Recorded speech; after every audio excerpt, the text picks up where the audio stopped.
Dalawang araw bago ang Pasko, lalo pang dagsa sa PITX ang mga uuwi sa probinsya. Karamihan ng biyahe ay fully booked na, kaya kanya-kanyang diskarte ang ilan. Nakatutok doon live si Ian Cruz. Ian?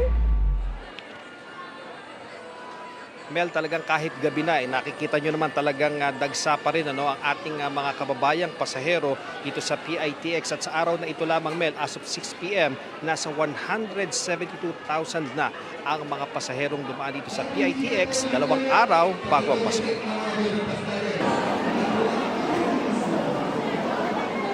Mas ramdam ang dagsa ng mga pasahero sa Parañaque Integrated Terminal Exchange o PITX pagpatak ng hapon, dalawang araw bago ang Pasko. Si Rose Angie, biyaheng Ormoc City sa Leyte sana, pero dahil fully booked na ang mga biyahe patungo roon, dumiskarte na. Kumuha na lang siya ng ticket pa Tacloban City at mula roon ay hahanap ng masasakyan papuntang Ormoc. Makauwi lang bago mag Noche Buena. O yun na lang po yung kumbaga available kasi fully booked na po kasi yung ibang bus. Saka on the spot na lang din po ako yun yung plano ko kasi pag bukas sigurado wala na talaga. Si Michael Tamayo, tanggap na raw na hindi makakaabot ng Pasko sa Bayugan City, Agusan del Sur. October pa nga lang daw, puno na ang booking, mapabus o barko. Ngayon, biyaheng Matnog Sursugon muna siya at magbabaka sakaling makarating ng Mindanao kung may bakante sa mga roro. Mahalaga, makauwi po ako ng bagong taon. Kailangan ko po ako ng bagong taon kasi bibira lang ako umuwi. May mabibili pa namang tiket, lalo na yung mga biyaheng Bicol. Nagdagdag din ng bus sa PITX. Yun po ang ini-expect ko na mahirapan ako. Pero pagdating ko, napakaluwag naman ho.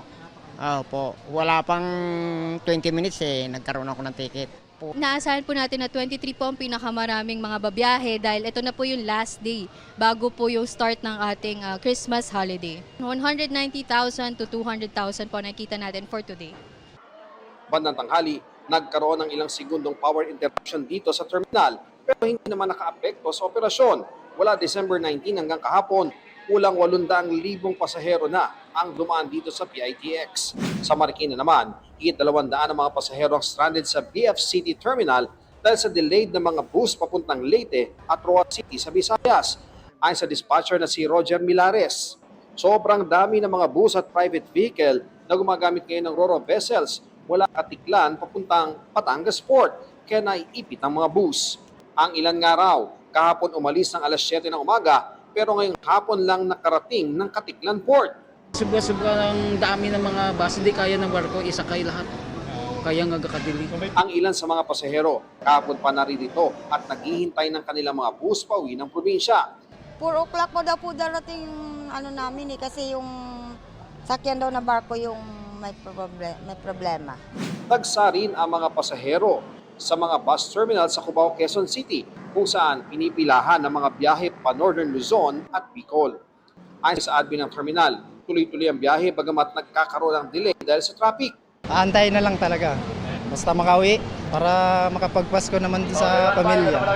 Maluwag at maaliwalas din ang biyahe sa Araneta City Bus Port na may biyaheng Batangas at Lucena City, Quezon. Makikipagkita lang po sa mga pinsan namin kasi matagal lang po kami hindi nagkikita.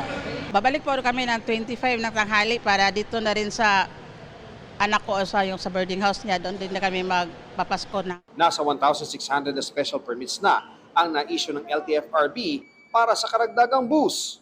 Meron pong congestion ngayon sa Port of Matnog dahil sa volume lang talaga. So yung turnaround time ng ibang bus medyo tumatagal more than usual, no? So yun ang ating minomonitor kung kailangan pa talaga mag-issue ng additional special permit. Mel, kanina nga ay dumating dito si NCRPO Chief Police Major General Anthony Aberin para mag-inspeksyon at ayon nga sa kanila wala naman ay talang untoward incident, wala raw na nakawa ng gamit o nadukutan kahit nga napakarami ng mga tao dito pero patuloy daw silang nagdagdag ng mga pulis dito sa PITX dahil nga namomonitor nilang talagang napakarami ang mga taong dumarating dito at Mel, doon naman sa mga pasahero na magtutungo dito para sumakay ang paalala nga ng mga otoridad, wag na magdala ng anumang matatalas at mga flammable na bagay dahil kukumpara kukumpiskahin yan at hindi maisasakay doon sa kanilang mga biyahe. Yan muna ang latest mula rito sa PITX. Balik sa iyo, Mel. Maraming salamat sa iyo, Ian Cruz.